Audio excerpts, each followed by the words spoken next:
over and out. Dave Mejias officially dropped his bid for the 6th Senate District seat against incumbent Republican Kemp Hannon Thursday. Comes a day after Democrats abandoned him for his primary challenger, Francesca Carlo. Mejias was considered a top-tier candidate among Dems, that is, until last week when he was arrested and charged with menacing and stalking his ex-girlfriend. Mejias is asking supporters to now back Carlo. We're making a pledge today that we'll talk about the issues, we'll inform voters, and we will not reduce the campaign to personal attacks. Double negative. A lot of candidates say they're going to run a clean campaign and then eventually don't. But several candidates in the Rochester area are putting some muscle behind that empty rhetoric. The would-be elected officials gathered at Monroe County Office Building this week to sign a pledge to play fair. They get disgusted. The people are in an atmosphere right now where they just don't even like government, they don't like politics, they don't like anything that's going on in their lives right now. No matter how hard somebody's working for them, they're part of a process that people don't like right now. And so when you complicate that and compound it with negative ads, people will not come out to vote. He has not answered any questions on it. He's covered it up. That's outrageous and it's ignorant. The Bucky blame game. In the heated race to replace Senator Dale Volker in the 59th District, 2 of the 3 GOP primary opponents are sparring over Ralph Bucky Phillips' escape from a correctional facility 4 years ago.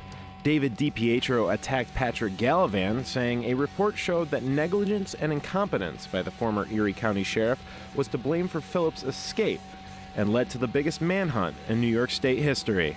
His tenure as sheriff has been flawed, full of corruption, and he's got a state report here that directly links his negligence as sheriff to Ralph Bucky Phillips.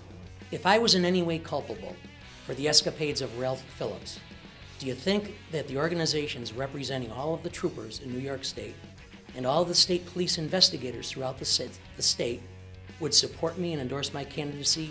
DiPietro claimed Gallivan never responded to the report and challenged him to do so as part of his proof of performance as sheriff.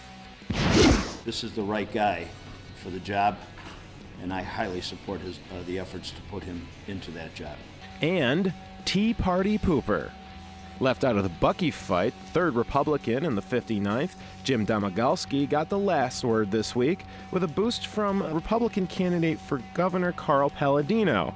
Paladino endorsed Domagalski Thursday, which came as a shock to Dave DiPietro, who thought he had already had the support of the Buffalo businessman and had even been running ads implying just that. He's the one that put the campaign pieces together, said we were going to run as a team. That was never with Carl's sanction.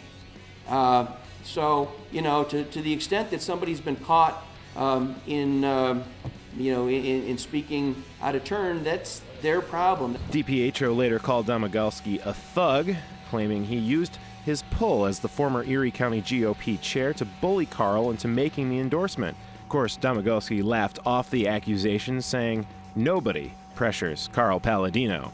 And that's this week's Trail Mix. Mike Whittemore, Capital Tonight.